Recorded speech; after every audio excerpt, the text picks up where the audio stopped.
15 شعبان کی رات میں ہمارے ملکوں میں جو ہمارے عجمی ملک ہیں اس میں وہ کچھ ہو رہا ہے جو نہ میرے نبی نے کیا، نہ صحابہ نے کیا، نہ تابعین نے کیا۔ عجیب و غریب عبادات گھڑ لی ہیں، عجیب و غریب اس کے اعمال بنا لیے ہیں اپنی طرف سے، اور مسجدیں بھری ہوتی ہیں اور روشنیاں لگی ہوتی ہیں اور آتش بازی ہو رہی ہوتی ہے۔ میرے نبی نے اس رات کی فضیلت بتائی، عمل کوئی نہیں بتایا۔ جیسے یہاں کوئی صلاۃ تسبیح کی جماعت کرا رہے ہوتے ہیں، کوئی اجتماعی تہجد پڑھ رہے ہوتے ہیں، کوئی دیگیں چڑھا رہے ہوتے ہیں، کوئی آتش بازی کر رہے ہوتے ہیں، تو وہ اس میں اتنا غلو ہو گیا ہے کہ یہ بھی ٹھیک نہیں۔ اور کچھ علماء نے اس کے رد میں اس کا اتنا انکار کیا ہے کہ اس رات کی کوئی فضیلت ہے ہی نہیں، یہ بھی ٹھیک نہیں۔ اس بیچ کا راستہ، اس رات کی فضیلت میں جتنی احادیث ہیں وہ ضعیف ہیں، لیکن اتنی کثرت سے ہیں کہ ان سب کا مل کر جمع ہو کر کم از کم وہ حسن لغیر ہی تک تو پہنچ جاتی ہیں۔ اور ابن عثیمین رحمۃ اللہ علیہ نے بھی یہ لکھا ہے کہ زیادہ سے زیادہ ان احادیث کے مجموعے سے، چونکہ اگرچہ ضعیف ہیں لیکن کافی زیادہ ہیں، تو وہ حسن لغیر ہی تک پہنچ جاتی ہیں۔ تو حسن لغیر ہی سے کوئی عمل ثابت نہیں ہوتا، عمل ثابت ہوتا ہے صحیح حدیث کے سے۔ ایک احادیث کی کثرت سے روایات، اور ایک امت کا عمل، کہ امت کا بہت بڑا طبقہ صدیوں سے اس رات کا اہتمام کر رہا ہے۔ لیکن کچھ عرصہ پہلے تک اہتمام تھا دن میں روزہ رکھنا، رات کو کوئی نوافل پڑھ لینا، کوئی 2 چا زیادہ پڑھ لینا، لیکن اب یہ ڈھول تماشے جو اب شروع ہوا ہے اس کا تو کوئی وجود ہی کوئی نہیں ہے۔ تو اس رات کو اللہ تعالیٰ نے مبارک بنایا، اور حدیث پاک میں آتا ہے کہ اللہ تعالیٰ اس رات میں ساری دنیا کے لوگوں کی بخشش فرماتا ہے سوائے 5 آدمیوں کے۔ 5 کے سوا سب اہل ایمان کی بخشش ہو جاتی۔ مشرک، المشرک،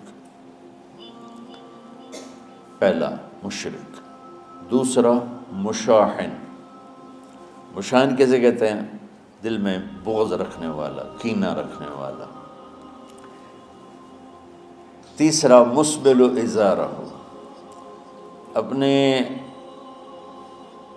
پاجامے شلوار چادر کو ٹخنوں سے نیچے تک لے جانے والا، لیکن ایک شرط کے ساتھ کہ وہ تکبر کی وجہ سے، سستی کی وجہ سے ہے، غفلت کی وجہ سے ہے۔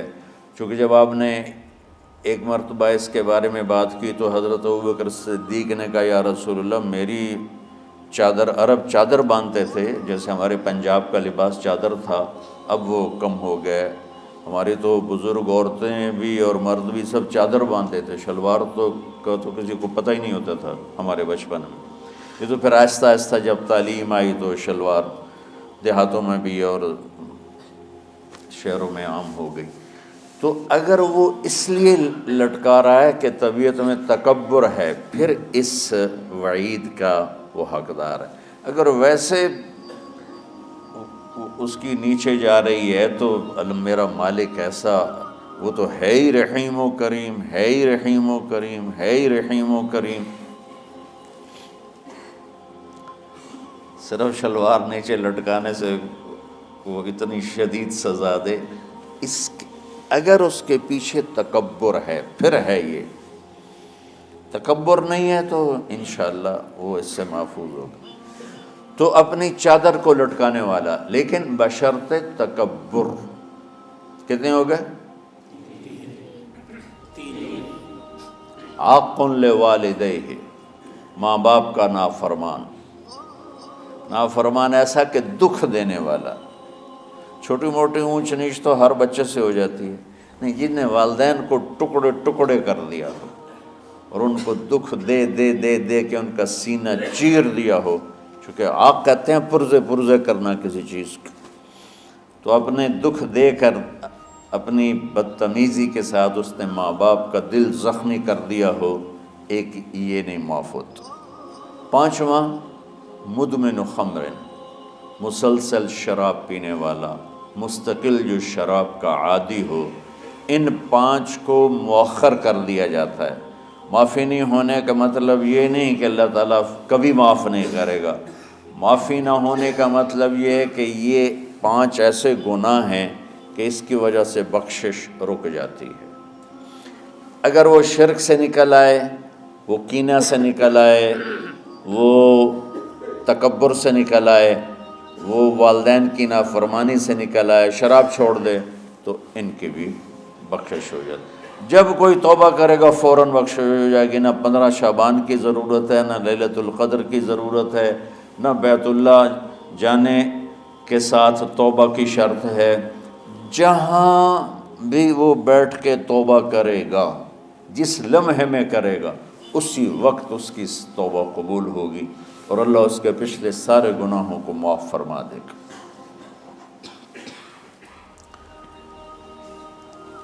دن کا روزہ، رات کا قیام، زیادہ سے زیادہ قیام سے مراد نوافل ہیں. کوئی گھر میں پڑھ لے، کوئی مسجد میں پڑھ لے. نوافل، نفلی عبادات گھر میں ہی افضل ہوتی ہیں. میرے نبی سنتیں ہمیشہ گھر سے پڑھ کے آتے تھے. تہجد اپنے گھر میں پڑھتے تھے، مسجد میں نہیں پڑھتے تھے. سوائے اعتکاف کے آپ اپنے نوافل سنتیں سب گھر میں پڑھتے تھے اور مسجد میں صرف فرض آ کے ادا فرماتے تھے. اور اس کے بعد بیٹھنا ہوتا تھا تو بیٹھ جاتے تھے، اٹھنا ہوتا تھا تو اٹھ جاتے تھے. تو اعتدال اللہ کو ہر چیز میں پسند ہے. دنیا جو مختصر ہے اس میں کیسے پسند نہیں ہوگا؟ آخرت جیسے معاملے میں بھی اللہ ہم سے کہہ رہا ہے اعتدال، امتن وسطا. ایسے عیسائیوں کی طرح ترک دنیا بھی نہ کرو، یہودیوں کی طرح دنیا کے پیچھے نہ پڑ جاؤ. رزق کے حلال بھی کماؤ، اپنے بچوں کو بھی دیکھو، اپنے فرائض کو بھی دیکھو جو دنیاوی ہیں، اور اللہ سے بھی اپنا معاملہ ٹھیک کرو اور درست کرو. بعد کے زمانے میں صحابہ کے بعد سے ہی ایک انتہا پسندی امت میں آئی. ساری ساری رات جاگنا. فلاں بزرگ تھے، وہ رسے سے اپنے بالوں کو باندھ لیتے تھے کہ نماز پڑھتے پڑھتے جب نیند آئے اور جھٹکا لگے تو رسے سے بندھے ہوئے بالوں سے اس جھٹکے سے تکلیف ہو اور ان کی آنکھ کھل جائے اور پھر نفلوں میں شروع ہو جائے. ایک فلاں بزرگ تھے، وہ اپنے آنکھوں میں نمک کا سرما لگاتے تھے تاکہ آنکھیں جل جائیں، اس میں وہ جلن پیدا ہو جائے اور نیند اڑ جائے. یہ ایسے واقعات بھرے پڑے ہیں. فلاں بزرگ تھے، انہوں نے 30 سال عشاء کے وضو سے فجر کی نماز ادا کی. یہ اپنی جگہ پہ بزرگی ہے، لیکن یہ بھائیو یہ دین ہم پیش نہیں کر سکتے. فلاں بزرگ تھے، وہ 30 سال سے ستو کھا رہے تھے کہ روٹی کھانے اور ستو کھانے میں 70 دفعہ سبحان اللہ کا فرق پڑ جاتا ہے. تو روٹی کھائیں تو 70 دفعہ سبحان اللہ کم کہہ سکتے ہیں، اور ستو کھائیں تو 70 دفعہ سبحان اللہ زیادہ کہہ سکتے ہیں. تو لہٰذا ان کا مجھے تو 30 سال ہو گئے، میں تو ستو کھا رہا ہوں، میں تو روٹی نہیں کھا رہا. یہ دین نہیں ہے. یعنی یہ وہ دین نہیں جو ہم انسانیت کو پیش کر سکتے. یہ تو لوگوں کو دوڑانے والی بات، یہ راہبانیت کی شکل ہے. یہ وہ دین نہیں جو ہم لوگوں کو پیش کریں گے تو وہ کہیں گے واہ واہ واہ واہ کیا دین ہے بھائی، قبول کرو. یہ ایک قسم کا غلو آیا. میں ایک حدیث سناتا ہوں، بخاری شریف میں بھی ہے، مجھے اب ہر شے بھول گئی، لیکن وہ ہے نہی الغلو، اس طرح کر کے آپ لوگ زیادہ جانتے ہوں گے جو پڑھ رہے ہیں کہ غلو سے نہیں۔ حدیث آپ کو سب کو یاد ہوگی کہ 3 صحابہ آئے اللہ کے نبی کے گھر اور پوچھا کہ اللہ کے نبی رات کیسے گزارتے ہیں؟ تو گھر والوں نے کہا سوتے بھی ہیں، جاگتے بھی ہیں، کھاتے بھی ہیں۔ تو وہ تینوں آپس میں کہنے لگے وہ تو نبی ہیں، سوئیں بھی تو کوئی بات نہیں، اور شادی ہے کوئی بات نہیں، ہم تو نبی نہیں، ہمیں تو کچھ کرنا چاہیے۔ ایک نے کہا کہ میں ساری زندگی روزہ نہیں چھوڑوں گا، ایک نے کہا کہ میں ساری زندگی سوؤں گا نہیں، ایک نے کہا میں ساری زندگی شادی نہیں کروں گا۔ تو دیکھنے میں تو واہ واہ کیا بڑی بزرگی ہے بھائی، بڑے بزرگ ہیں۔ ہمارے نبی کو پتہ چلا آپ نے تینوں کو بلا لیا، کہا تم مجھ سے زیادہ اللہ سے ڈرنے والے ہو، میں تم سے انا اتقاکم